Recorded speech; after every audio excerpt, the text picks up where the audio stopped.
and session 2. Thank you. I would like to greet and welcome you all to our cybersecurity webinar session 2. I'm Khadia Bukhrashvili, Executive Director of ICC Georgia. As you are aware, we held session 1 of the webinar on February 10th, a week ago. And for those who could not attend it, there is a recording put on our ICC Georgia's Facebook page. I would like to once again introduce our speakers to you. Ms. Lessie Longstreet, Global Director of Outreach and Partner Engagement for Cyber Readiness Institute, and Mr. Shehzad Mirza, Director of Operations for Global Cyber Alliance. I hope that today's session will be informative and productive for all of us. And once again, I would like to thank our speakers for their time and efforts to share their extensive knowledge to us. Dear Leslie, the floor is yours. Thank you. Thank you. I'll actually go ahead and turn it over to Shehzad to get us started. Okay. Thank you, everyone, and welcome back to session 2 of the Cyber Basics for Small Businesses. So today, first thing I want to do is just follow up from week 1 and just make sure that people, just as a reminder of the different things that you should have taken a look at or considered doing, while during the previous week. So if you remember, right, we talked about passwords, we talked about two-factor authentication, and the things that you really need to do to kind of go back and take a look at it. Make sure you have a strong password, right?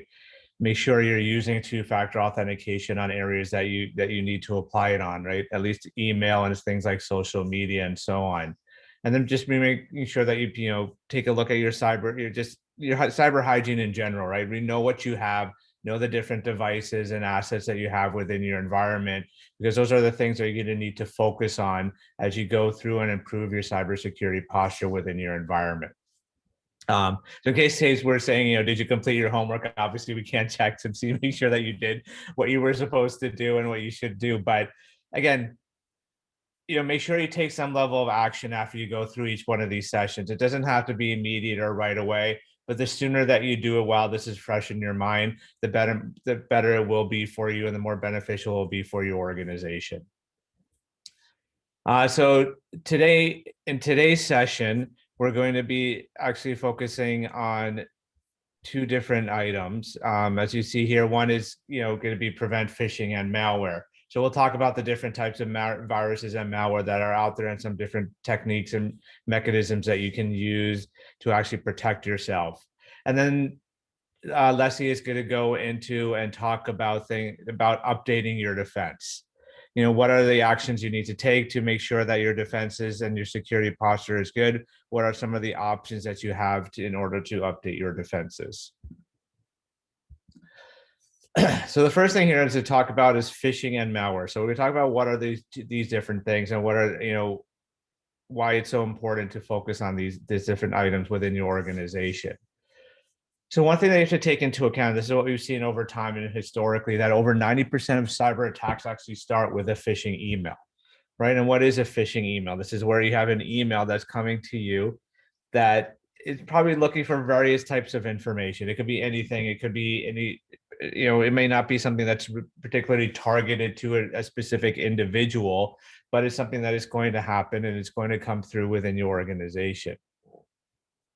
Right. And their goal really is ultimately to, either gather information or steal some level of information that they can use either for their own personal financial gain and therefore a financial loss to your organization, or something they can take to take action later on, right? So they may take the username and password from you to try to use those username and passwords to get into and access other types of information. And that's why it's important when we talked about last week in terms of passwords and making sure you have a secure password, making sure that you have two-factor authentication in place. Now, phishing is something that affects every organization on a global level, right? Because they're not easy to spot, right? They're becoming more and more sophisticated. They're harder to detect in some cases, right? Because they may look like something that comes from someone whether you know that person directly, or it could also come from maybe your bank, right? Your bank is sending these phishing emails, but they're not actually coming from your bank. It's just the email itself looks like, because they're using the bank's logo. The format typically ends up being the way the bank typically sends to you. But you have to be aware of, like, are banks going to ask you those particular questions over email or even over the phone? Right? They have exactly the same addresses as somebody that you may know. They mimic the logos, the format. They may refer to recent headline news or a job you've just done, right? Over the past year, what's the one thing that people have been taking advantage of? It's the COVID situation, right? The whole pandemic situation. So you get more and more email messages about what's going on. What are, click here or download this to get more information about it, but they end up being actually bad links or malicious links, and they're taking information or stealing money from you for what you're thinking or you're giving as a donation, right? And the thing is that attackers do take some time to actually do some targeted type of phishing, right? They will actually go through and do their due diligence, meaning they'll actually go through and try to find out more about you or more about your organization. They'll check your social media, so that way they make it even sound like, oh, they know you personally or know you fairly well. So they'll do some of that, and there can be some targeted types of attacking, and I'll talk about some definitions here in the next slide.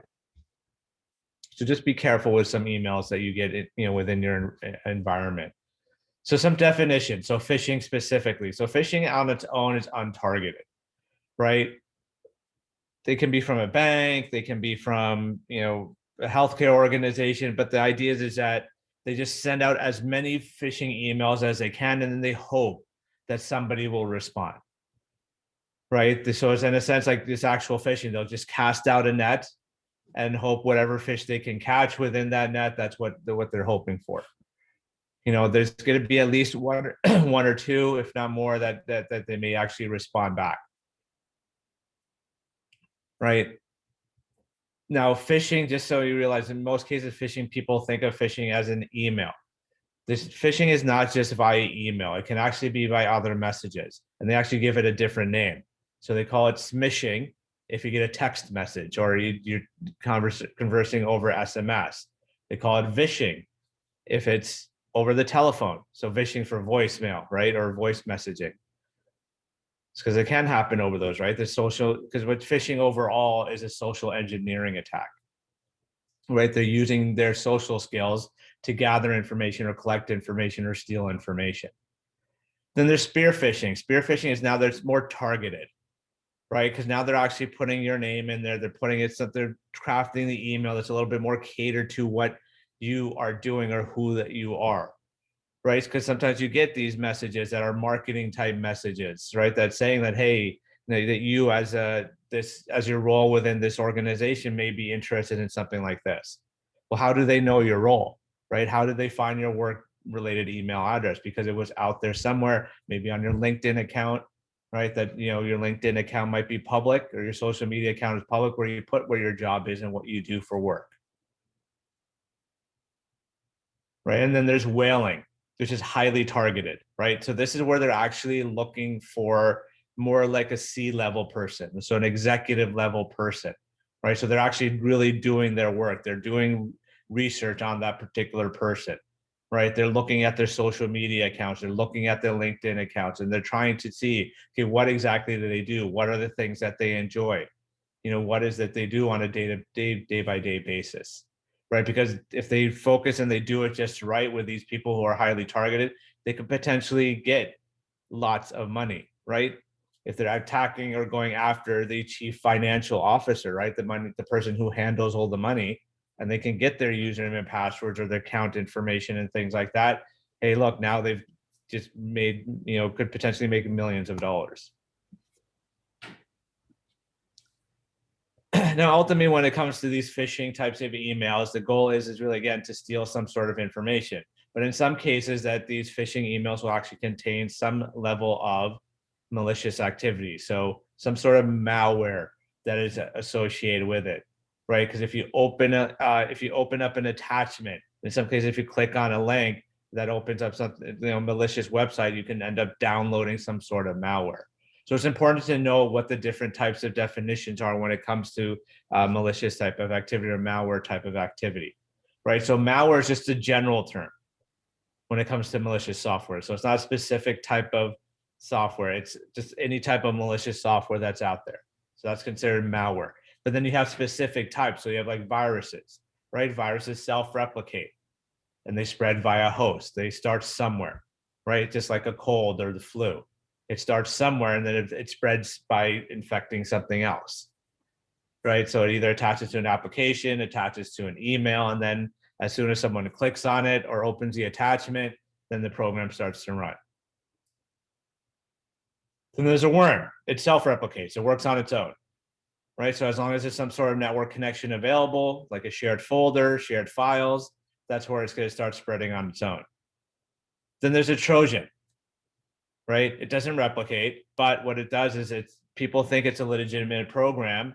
They start running it and they're playing this game or they're starting this screensaver. But in reality, what's going on behind the scenes is some sort of damage, right? Either the system is slowly getting corrupted or there's installed some sort of key tracking. So every time you type, it's tracking and then just recording everything that you're typing, those kinds of things, right? It could act as a man in the middle, right? So a program that's, just tracking, again, everything that you're visiting, everything that you're doing, right? So they're looking for those banking details, right? The Trojans could also create backdoors and install things like spyware or ransomware, right? And this is where you hear a lot about ransomware, right? And majority of times when you actually read it, and if people actually share this information, when you see these news articles in terms of ransomware, it actually starts because somebody clicked on an email. Somebody opened up an attachment that they shouldn't have opened up. So the consequences of malware are pretty severe, right? 2/3 of small, medium-sized businesses has suffered a cyber attack in the past 12 months, based on the Quad9 Institute research. And the global cost of malware is $2 trillion US, according to Forbes, right? Because it costs money. Once your system's infected, your system is taken down, you get ransomware, either you have to do work and replace the laptop, or you have to make sure you have your backups. You have to make sure you have everything in place correctly in order to replace that laptop or replace that desktop. And then all the data that potentially has been lost as well. How do you recover all of that? Right. And 67% of small, medium-sized businesses actually fail to survive a cyber breach, right? Because the focus isn't, when it comes to small businesses, your focus isn't on cybersecurity. Your focus is more getting your business up and running, getting your business going, getting everything in place. And this is why small businesses are susceptible to cyber breaches and cyber attacks. So what are some of the things that you could do to potentially protect yourself against these types of malware and these types of phishing that are out there? So one thing that you could do is you can implement antivirus, right? So what is an antivirus or anti-malware type software system supposed to do, right? What that does is, and this is going to get a little bit technical here, is that these types of programs are looking at specific characteristics that these malware have. So it doesn't have to be just a virus, right? Because these antiviruses have become more sophisticated. They really should change their name to anti-malware because they can look for things like worms and things like Trojans as well. But they're going to look at specific characteristics. So something that might be in the program, right? So some sort of signature, some sort of characteristic within the program itself, or maybe how it behaves, the name that it's being, that's the names that are associated with that particular piece of malware. So this is what these antivirus or anti-malware companies are doing. They're looking for those types of things. They're researching these. They get that piece of malware, they're researching and see how it works, how it acts, how does it run, what are the different things that they can find within the code. So they take that, put it into something called the signature and saying, okay, this is what these programs are going to specifically look for. Right, they're going to check those signatures and hopefully intercept that piece of malware, get rid of the malware and prevent it from reaching the actual target. So the ultimate goal of most of these antivirus or anti-malware systems is to stop it from even getting into the system. right? Just like an actual virus works in a person, right? You get to take some sort of like vitamin C's, or you get to make sure you're going to do whatever to prevent yourself from getting that flu or getting that cold, because you just don't want to get it. You'd rather prevent it rather than get it and then worry about it later. But there are going to be situations where you may have to, where you may actually get infected because there is no signature for that particular type of malware, right? And then those are called zero-day attacks, right? There's no known cure, but it could take a few days for those antivirus or anti-malware companies to get that signature and then push that signature out to all the people. Right, so there is a window or a zero-day attack. A zero-day attack means that on day 0, this is when that virus or piece of malware is present. This is where the infection has started, but then they need a couple of days to find the cure or find what they need to in order to get rid of that particular type of malware that's on that system. So it's something that could take a few days. It could be something that could take a few weeks, depending on what type of attack it is. But again, the key thing is that you need to make sure that any type of software that you have related to antivirus or anti-malware, make sure it's updated, make sure it stays updated, right? Because other systems may be getting infected, they've already figured out what the signatures are, and then they push it out. But if you don't update your systems or allow the systems to get updated, then you're going to run into a problem.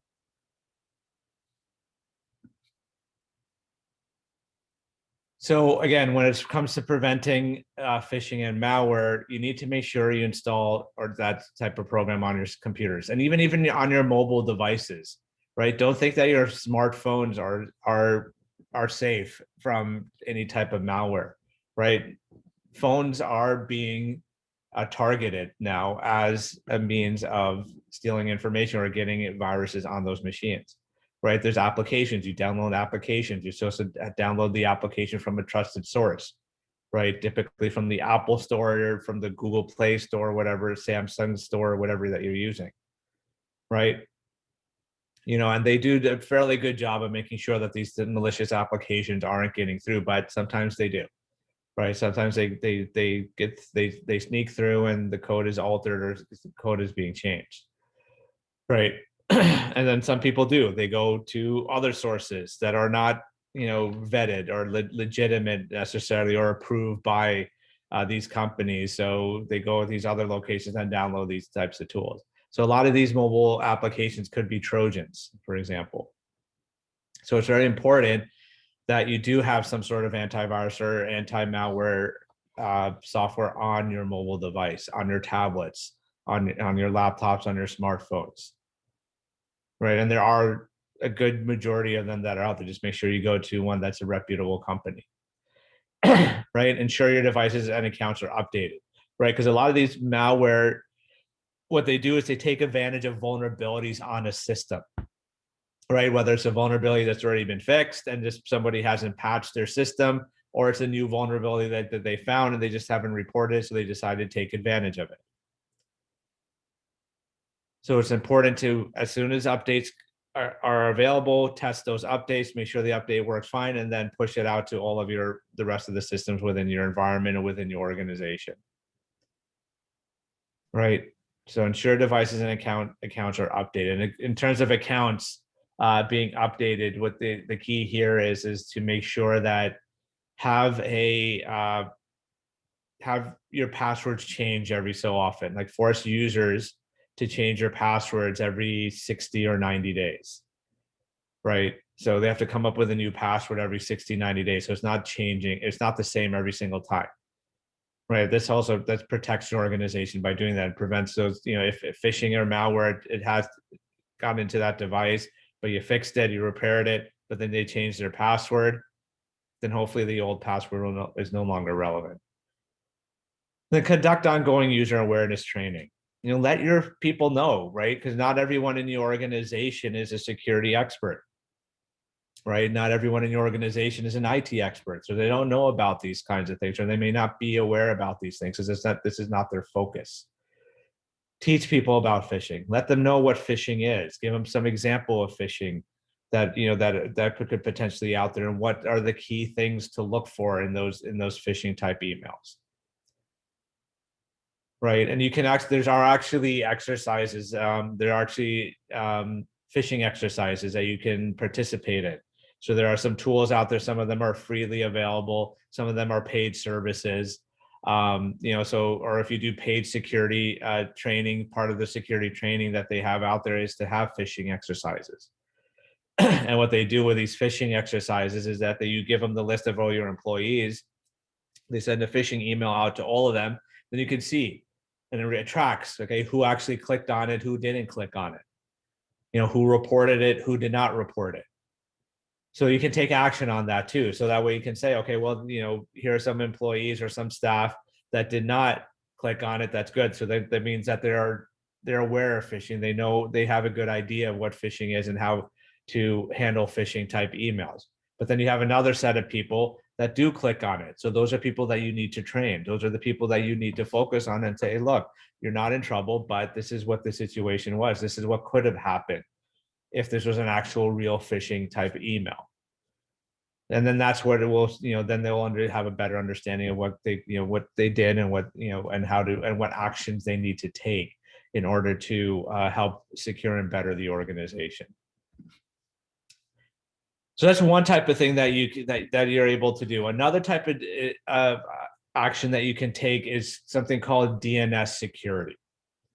All right, but the first thing is, before we go into DNS security, is you need to be aware of what DNS is, right? So DNS can stand for domain name system or domain name server, right? Depending on the situation. But what the purpose of DNS is, DNS acts as your phone book of the internet, right? So what does a phone book do? A phone book is where you have a person's name and then you have a set of numbers, right? Their phone numbers that are associated with that particular name, right? So look at it in terms of your phone, right? In your phone, you have your contact list, right? In the contact list, you have the name of the people that you most likely or associate with, or the most people that you call, and you have their phone number. So the question I have is, how many of those phone numbers do you actually remember if your phone were to get lost? Me, probably one or two out of the dozen that I have on my phone. So, and that's what DNS is, right? The DNS is the idea is that you have a name, right? And that name is associated with a set of numbers, or something called IP addresses, right? Because what are you going to remember? You're going to remember globalcyberalliance.org, right? You're going to remember Cyber Readiness Institute.org, right? Those are the names that you're going to remember. You're not going to remember the numbers that are associated with it, right? Because think about all the domains, google.com, yahoo.com, and so on. There's going to be so many that are out there that you're not necessarily going to know the numbers that are associated with it. So DNS is going to take the name that you provided and translate it to that IP address for you in the background, right? So then if you think about them, if DNS is what it does, it's basically in essence what runs the internet. Because if DNS goes down, you're going to have a very hard time accessing any websites or accessing a lot of things on the internet.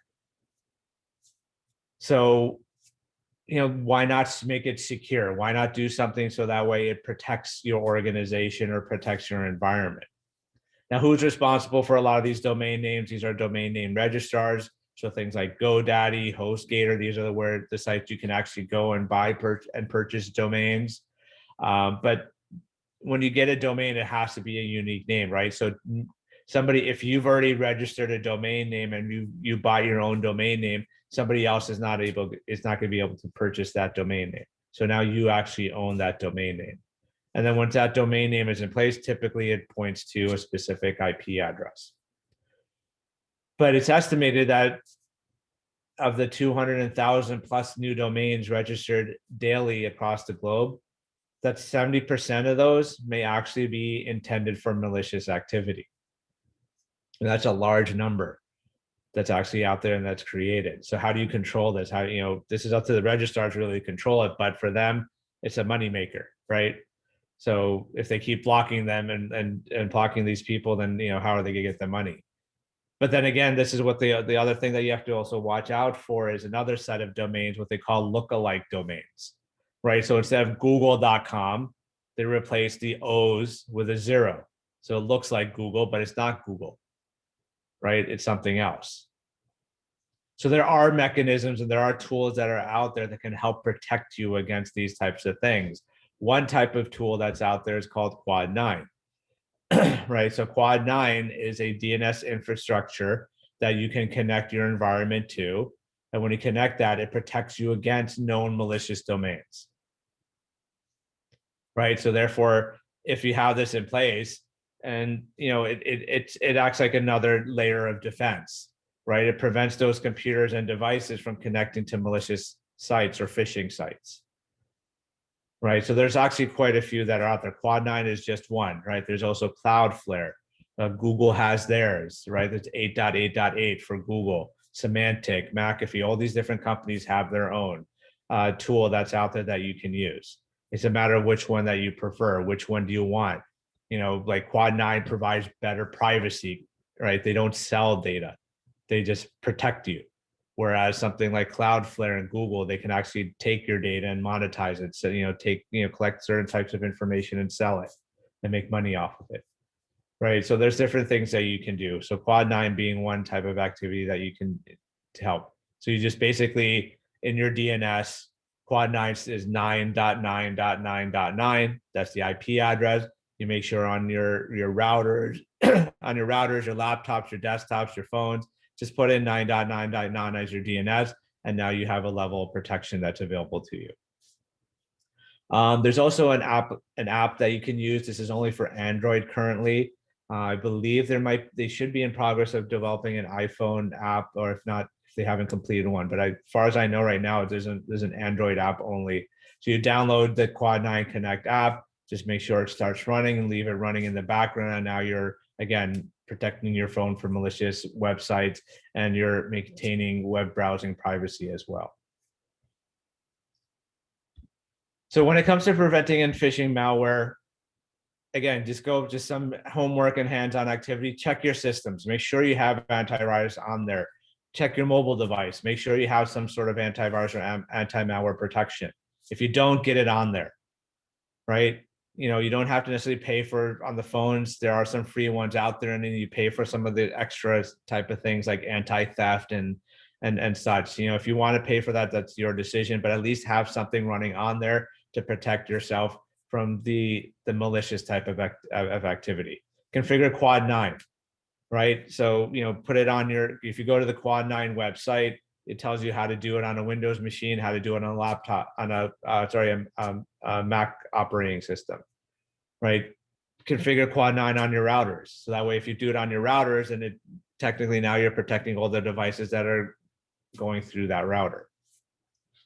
So there are different things that you can do. There's different types of activities that you can do to make sure that you're more secure and help at least, you may not prevent phishing and malware, but you at least reduce the amount of phishing and malware that's going to be impacting your organization.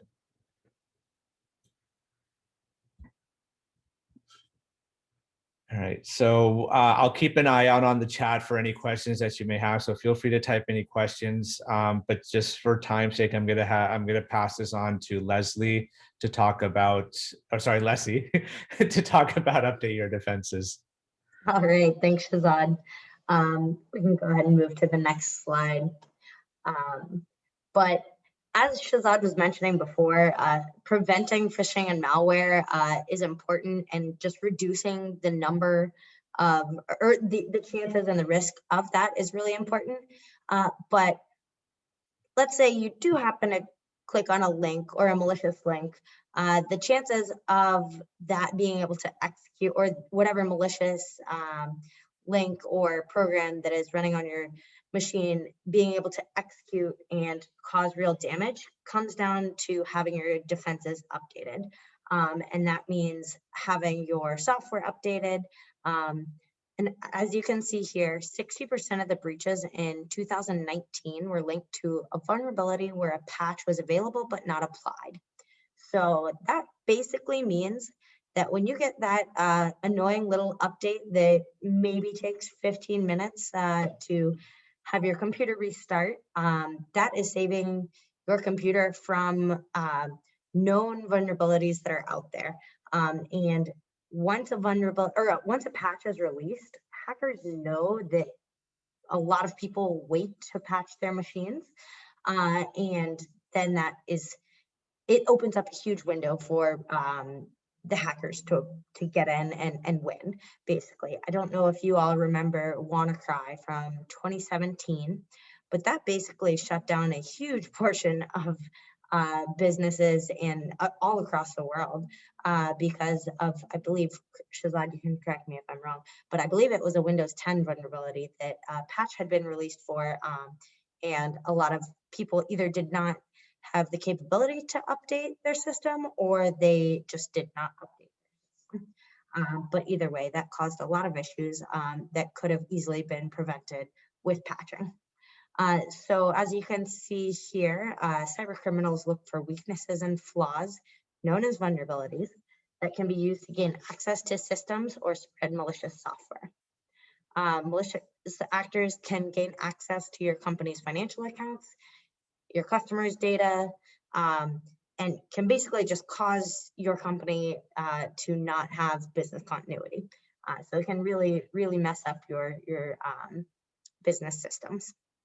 You can move on to the next slide. So you can protect against these malicious softwares and attacks by keeping your defenses updated.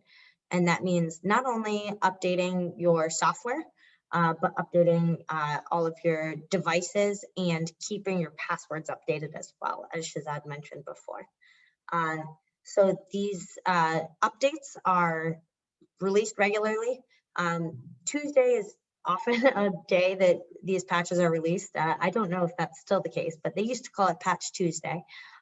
So you can go through and just create some sort of policy within your organization that everyone has to update their computer on X day, or update their software, or at least check for updates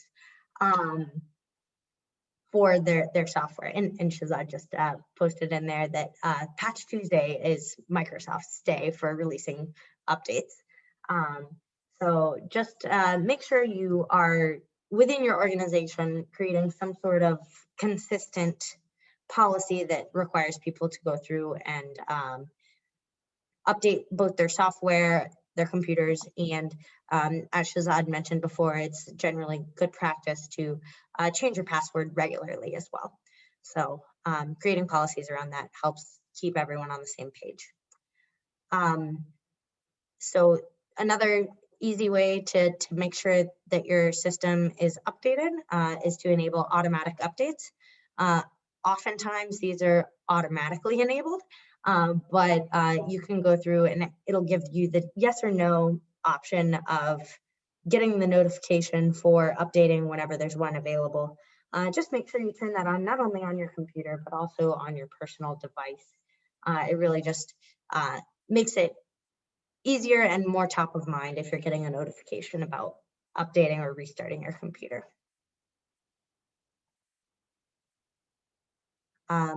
So it is important to realize that over time, systems are updated and changed, which can lead to weaknesses that can be exploited. Kind of like I mentioned before, patches are meant to go through and fix these weaknesses. So just make sure you're staying on top of that. Another issue to keep in mind is third-party suppliers. They have access to your system, whether you want them to or not. If you're using any sort of software, whether it's financial software or anything like that, that is another third party that likely has some sort of access to your data. So keep your records up to date. And make sure you have a conversation with your third parties. If it's another company or if you're just using another software, just make sure you're keeping that software updated, number one. And if it's an additional company, make sure you have a conversation about what their cybersecurity practices are as well. And if you have your own internal cyber policies, you can always ask them to also follow along with whatever agreement you have.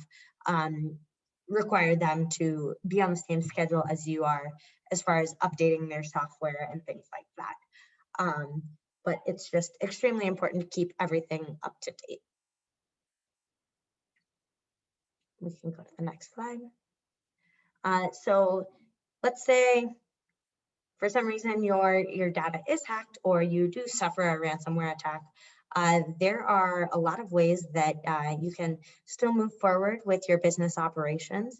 And that is basically having backups of your data. So having your data backed up in a place that's separate from your computer is great, whether it's cloud, whether it is an external hard drive, just somewhere that is safe and a reliable backup.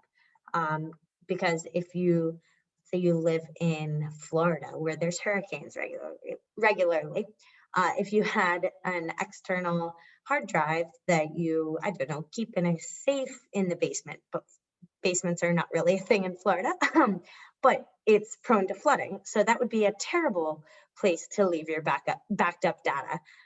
Instead, it might be better to think about using cloud storage or something along those lines. But in the end, having just a secondary place to back up your data and backing up your data regularly, whether it's every day or at least once a week if you don't have a lot of, once a day is much better, but once a week if you don't have any sort of policy in place at this current moment, and backing up your data once a week is all you're willing and capable of doing, then that's a great start. But every day would be much better. And encrypting your data is another way to kind of just protect your backups and keep people from being able to see your data if they were to get their hands on it. There's a lot of different opinions around encryption of data. So just do your research and see if this is right for you. But in general, it mixes up all of your data and only you have the key to get into it, which is great. And then another option for how to update your defenses is to secure your website. Hackers can gain access to your website, and that could also mean that they're getting access to your customers' data, your customers' financial data, your financial data, and it could take your website and cause it to redirect somewhere else if someone comes to visit your website. There's a lot of different issues with having a website in general, but make sure you keep that all up to date if you have it. And not saying you have to hire someone to come in and make sure your website is up to date, but there's a lot of programs that you can put into place to keep your website up to date and to basically help keep your website secure.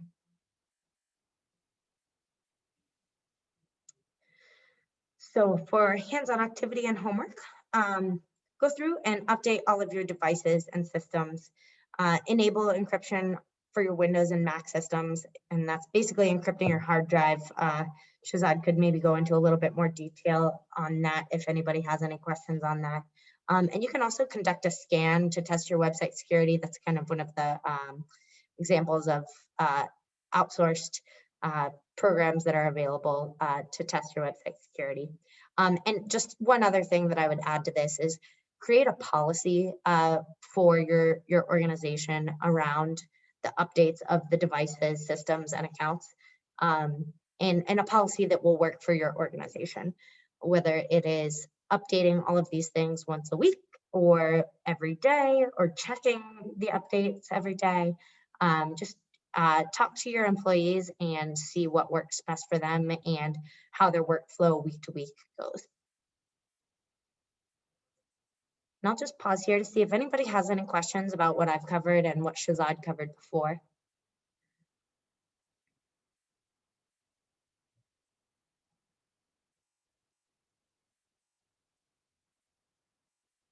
And if we don't have any questions, we will plan to see all of you next week for the backup and recovery section, and then protecting your email and reputation.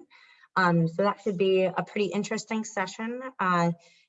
If you guys have found this useful, please tell other people within ICC to check it out. And we will talk to you all next week. Thank you, Leslie. Thank you a lot. See you next Wednesday. Thank you all the participants.